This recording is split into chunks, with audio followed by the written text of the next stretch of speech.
Hey guys, and welcome back for my review of the Beeman R9. This particular one right here is in 20 caliber. We'll take a quick look around the gun as we do always. Show you guys what we're working with. As you can see, the wood grain is pretty nice on this. It's got checkering on the pistol grip and on the forearm as well. And as you can see, the bluing on the metal parts is very nice.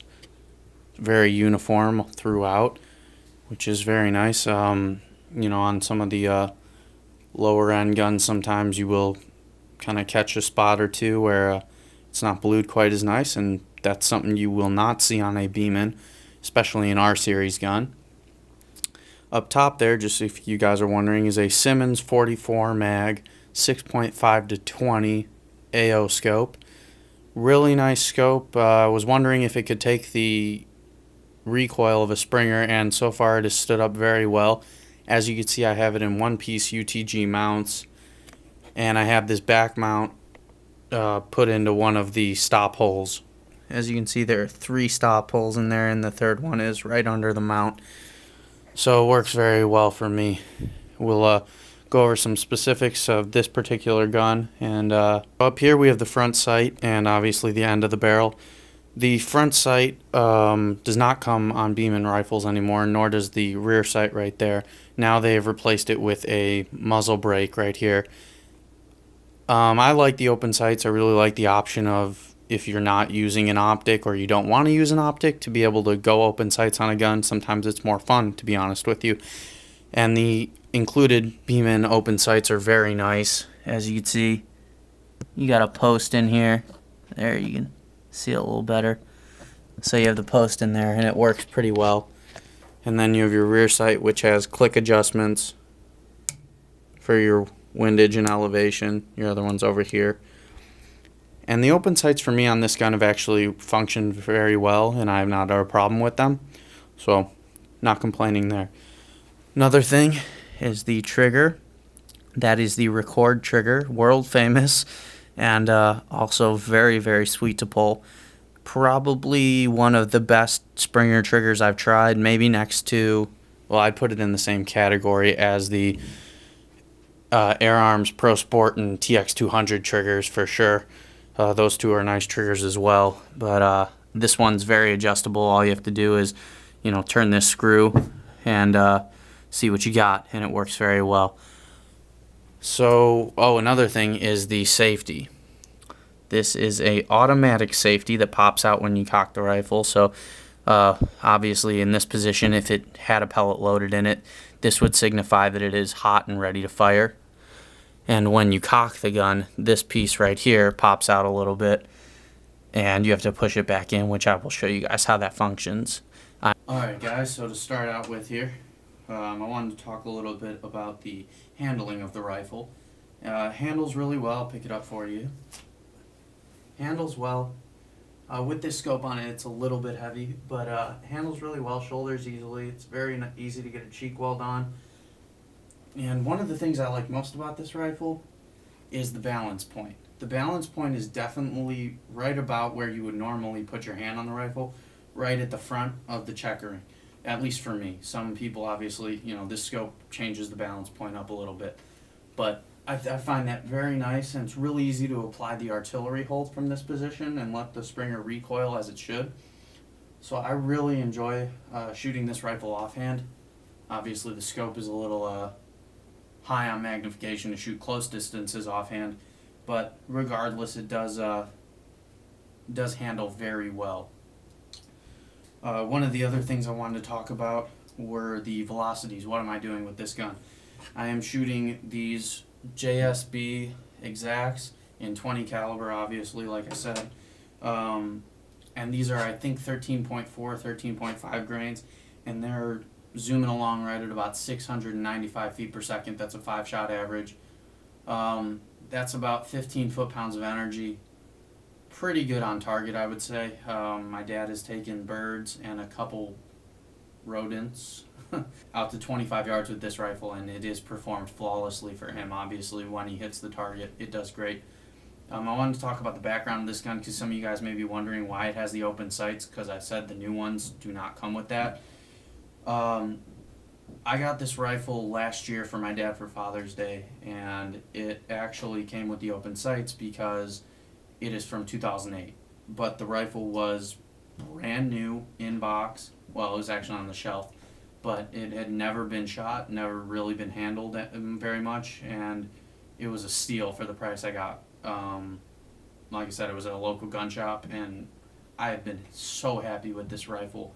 It has been tuned up, which has been a very nice addition for this gun. It has really calmed a little bit of the kick that this gun carries. Not that it's a Magnum Springer by any means, but it has calmed a little bit of the jump that you would find in a spring gun, and has also gotten rid of a lot of the twang, I guess, that's in it. Although definitely the R9 and the R7 and the R1 are guns that recoil a little less than most guns, and also twang less than most guns, and that's what you would expect out of a $400 spring rifle, as opposed to a $100, Crossman or Gammo out of a big box store like Cabela's or something. You wouldn't expect. But this one for me has functioned just impeccably well, and I'm really impressed with it. I was so impressed with it, I bought my own in 177, and I've been very impressed with that as well. I wanted to talk really quick about the cocking effort before I get to some shooting.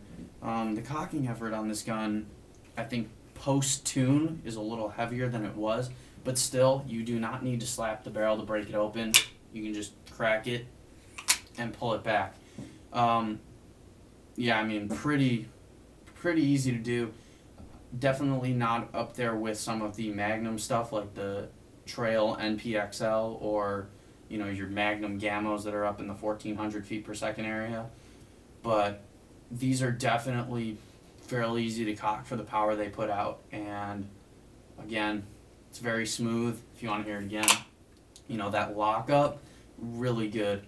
You don't get that kind of that I suppose it just sounds right when it locks up, and something that I really like about this gun is the lockup, because you're getting somewhere close to the same return position every time you put this barrel right back where it's supposed to be. So again, show you actually. So here's your safety, as you can see, popped out now. All you have to do is click it back in, and if you want to reset it, because you can't just press on the other side and reset it. If you want to reset it, all you have to do is break the barrel open, cock it again, and hit it back a little bit, and you're back on safe, which is a very nice feature. Obviously a tad bit annoying that you can't just reset it on your own, but at least they give you the option and you don't just have to go and fire the shot off. So now I will put the camera on target and get some shots for you guys. We're going to be shooting at this target right here. It is 10 yards away from my shooting position, and hopefully we can show you guys what this gun can do, even at short distances.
This is one of those 20 cal JSBs I was just shooting, and as you can see, probably about 2 holes, just the size of the pellet I was just shooting, and I mean at 25 yards or so, I would say this is easily, this is a group that doesn't get a whole lot bigger than this and is still going to be able to be covered by a dime. So the accuracy is definitely very, very consistent and very good out of this rifle.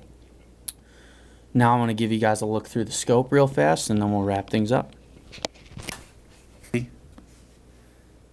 Here's a pretty good look. This is at 10x at 10 yards. Down the scope, this Simmons scope, as you can see, nice mil dot reticle on that. And one of the things I like most about this scope is that even at 20x, which I am putting it on now, as you guys can see on the camera, the reticle is still sharp, which is something that you do not find in most scopes, and I think the camera honestly is making it a little blurry on target. But this is something that you do not find in a whole lot of scopes out there. The ability to stay clear even at their lowest at their lowest distance at their highest power. Now obviously shooting at 20x is not something you're going to want to do, because you're going to see every little movement and every little wobble and vibration that you make. But like I said, it's a nice feature to have, and there's 10x again to give you a little reference. So again, pretty nice scope for about $125. I would definitely recommend it. Alright guys, thanks for joining me for my review of the Beeman R9. I hope you enjoyed it. Please comment, rate, subscribe, do all that stuff. And got another Springer review on the way for you guys. Not sure which one's coming up next, but it's looking like either the Slavia 631 or the R7 will be up next. And I hope I can get that one up within the next week or two. And if you like this one, I would definitely recommend going out and buying this rifle if you can afford it. It is around $450, I think, new.